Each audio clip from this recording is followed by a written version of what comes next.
ఉదయం కాగానే తాజాగా పుడుతూ ఉంటా, కాలం ఇప్పుడే నన్ను కనగా అనగనగా అంటూనే ఉంటా, ఎప్పుడు పూర్తవనే అవక తుదిలేని కథ నేనుగా.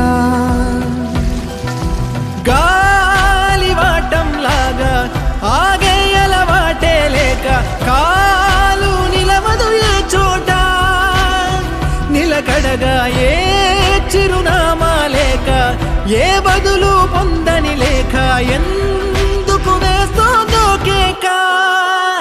మౌనంగా నా వెంటబడి నువ్వెంత ఒంటరి వననొద్దు అనద్దు దయించి ఎవరు, ఇంకొన్ని జన్మాలకి సరిపడు అనేక శృతుల్ని ఇతరులు ఎరగరు. నా